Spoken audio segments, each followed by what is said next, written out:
तो one fine morning ती आली 2013ची. त्यातल्या मला वाटतं एप्रिल की मे महिन्यामध्ये मंदार माझ्याकडे आला.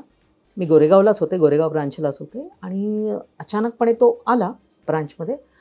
अरे आशाताई एक काम होतं. म्हटलं अरे बोल. मी नावाने ओळखत होते त्याला. म्हटलं अरे बोल. हां काय. तर एक मालिका आहे आणि मला त्याच्यासाठी तुम्ही हव्यात. बाय द वे मी तुम्हाला आधीच सांगतो, मी तुमचं कबड्डीमधलं काम बघितलेलं आहे. म्हटलं ओके. म्हणजे काय पाहिलेलं आहे, कुठला परफॉर्मन्स बघितला हे लक्षात येतं. कारण सगळ्यांनीच मी 80-82 करणारं जे एक्सपेरिमेंटल थिएटर आहे ते सगळ्यांनी बघितलेलं असेलच असं सांगता येत नाही आहे. कारण तुम्ही कदाचित खूप लहान असाल, तुम्हाला कोणीतरी आईवडील घेऊन गेले तर तुम्ही बघणार. आणि तो काळ जतन करण्याचा नव्हता ना. कारण नाटकाचं रेकॉर्डिंग केलं किंवा नाटक शूट करून ठेवलं की नाटक मेलं अशी आमची एक समज. पुन्हा कोण बघायला येणार. पण आता कळतं की जतन केलेलं पण बघता आलं असतं की, आणि लाईव्ह शो तर झालेच असते. तर त्याने असं म्हटल्यानंतर मी म्हटलं ओके ठीक आहे काय आहे. तर म्हणे तुम्हाला सांगतो. आधी तो मुळातच बँकेत आलेला असल्यामुळे खूप असं नाही आहे, तुम्हाला खूप नाही मी रिझवून ठेवणार आहे. मुळात ही मालिका आहे ना, ती आपली जी हिरोईन आहे, जी मुलगी आहे, तिला 6 सासवा आहे. त्यामुळे ती मुलगी लग्न करून ज्यावेळेस जाते तर 6 सासवांबरोबर तिची जी काही गंमत जम्मत होते त्या घरामध्ये, अशी ही मालिका आहे. आणि तुम्ही त्या मुलीच्या सावत्र काम करताय. त्या मुलीला आई नाही आहे, वडील आहेत आणि सावत्र आईचं तुम्ही काम करताय. त्यामुळे करा ना तुम्ही प्लीज प्लीज. मला जरा असा मोठाच प्रश्न पडला, कारण तत्पूर्वीच्या ज्या मालिका फार पूर्वीच्या तेव्हा काही इतका वेळ द्यावा लागत नव्हता. बरं गुंतता हृदय हे तोही 153 भागांची मालिका, फार वेळ द्यावा लागत नव्हता. त्यातून माझं काम लिमिटेड होतं, त्यामुळे ते शनिवार रविवार जाऊन तेही होऊ शकत होतं, किंवा सुट्टीचा दिवस ॲडजस्ट करून म्हणजे 2 दिवसात जाऊन एवढं 20 एपिसोडमधले सगळे सीन्स करून यायचं. म्हणजे हे त्या कोड्याचं उत्तर पण आहे की तुम्ही नोकरी सांभाळून आतापर्यंत कसं काय करू शकलात, ह्यात उत्तर त्याच्यात येतं. तर मग म्हणाले की बघा ना तुम्ही प्लीज हे करा ना. आणि फार नसणार आहे मुलीचं लग्न होईपर्यंत, हे माहेर जे आहे मुलीचं लग्न होईपर्यंत, नंतर म्हणजे तुम्हाला तेवढा स्ट्रेस नाही देणार आम्ही, तुम्ही करा ना करा ना. मी सुरेशला विचारलं काय करू. म्हणतो अगं हे बघ, तसं बघायला गेल्यानंतर खूप वर्ष एक्सपेरिमेंटल केलेलं आहेस, व्यावसायिक केलंस तू, परंतु ते दुर्दैवाचा भाग. 10पर्यंत नाटक चाललं, 11ला स्वतः निर्माते गेले, त्यानंतर आपटे सर पण गेले, आणि त्या संचात त्या नाटकाचे जे प्रयोग होते ते पुन्हा कुठल्याही संचात होणं शक्य नव्हतं. ओके. म्हणजे शोले आता तू मी पुन्हा करायचा म्हटला, तू बसंती कर आणि मी विरू करतो वगैरे, तर ते असं आहे ना की नाही वो वही बसंती चाहिए, धर्म वही चाहिए ना. आत्ता कसं काय तू आणणार. मग आपण काय करू शकतो. मग मला म्हणाला की ठीक आहे, नाहीतरी काय एकंदरीत फंडा बघता मुलीचं लग्न होईपर्यंतच माहेर असतं की नाही, नंतर मग ते माहेर कमी होतं. हा आता ट्रेंड सगळ्यांना माहिती आहे, सगळ्या मालिकांमधला सगळ्यांना माहिती आहे. जाऊ दे कर. आणि गोरेगावातच आहे, राहतेस गोरेगावात, बँक गोरेगावात आणि शूटिंग पण गोरेगावात, म्हणजे फार काही वेगळा त्रास पडणार नाही आहे तुला. म्हणून मी हो म्हटलं. आणि मला माहीत नाही की ते काय व्हायचं होतं, पण भट्टी जमून यावी लागते ना. प्रत्येक वेळेला तुमची बिर्याणी छान होतेच असं नाही आहे. बरोबर जिन्नस पडले पाहिजेत. एखाद्या वेळेस त्याचे काजू किंवा बेदाणे खूपच पडले तर ती बिर्याणी नाही राहत ना. मग त्याचा काहीतरी एक वेगळाच मसाला होतो. मग तुम्ही प्रत्येक वेळेला उल्लेख करता केवढे काजू होते त्याच्यात, केवढे बेदाणे होते. नाही यार, पण तरी पण ते छान नाही ना लागत. म्हणजे एखादी गोष्ट छान किंवा जमून येण्यासाठी बरोबर मापात असलेल्या गोष्टी जर त्याच्यात पडल्या तरच ती भट्टी जास्त चांगली जमून येते.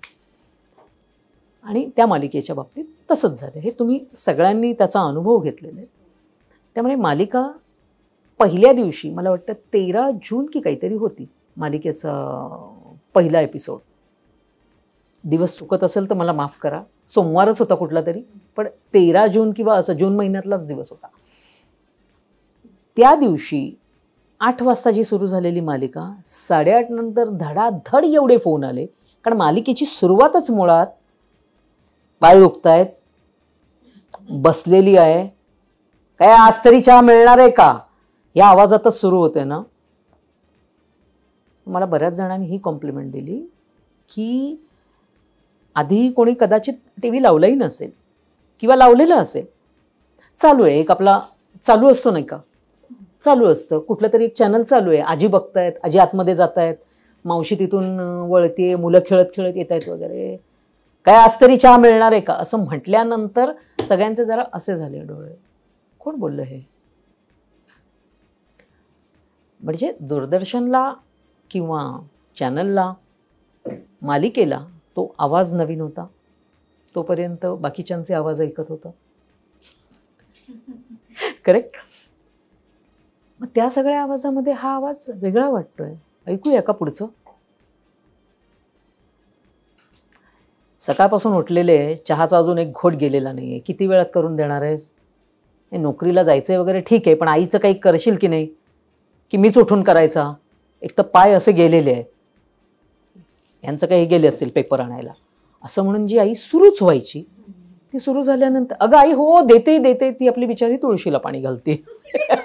माझं म्हणणं असं, तुळशीला पाणी कसलं घालतेस, तू आधी मला पाणी दे. इथे एवढं बोलून माझ्या घशाला पडली कोरड. ही अशी त्या आईची सुरुवात. बरं ह्याच्यात कुठे काय वाईट आहे, आई नाही का बोलत असं कोणाची, काही बोलू शकते ना. माझं म्हणणं तेच होतं की सगळ्याच आया आपल्या मुलांशी नेहमी ऑफ गोडच बोलतात का, असंही नाही आहे. आई आई असते. त्या आवाजाने जी सुरुवात झाली, त्या दिवशी 8:35 नंतर जे फोन आले मला की अगं काय सुरुवात आहे, कारण लोकांना अनपेक्षित होतं.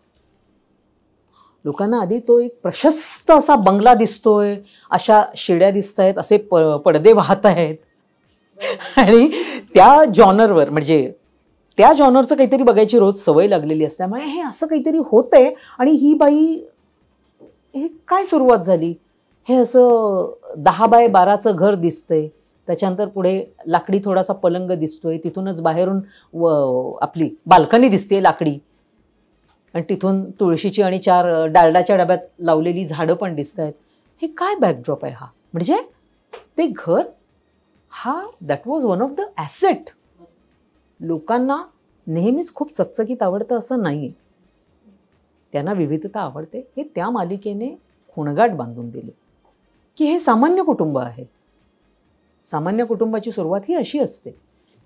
त्याप्रमाणे तिची सुरुवात झाली.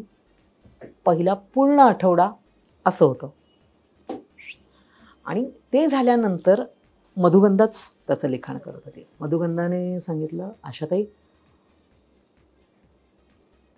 तुम्ही मला खूप म्हणजे खूप आवडलेला या ह्याच्यात, तुम्ही काय काय करू शकता.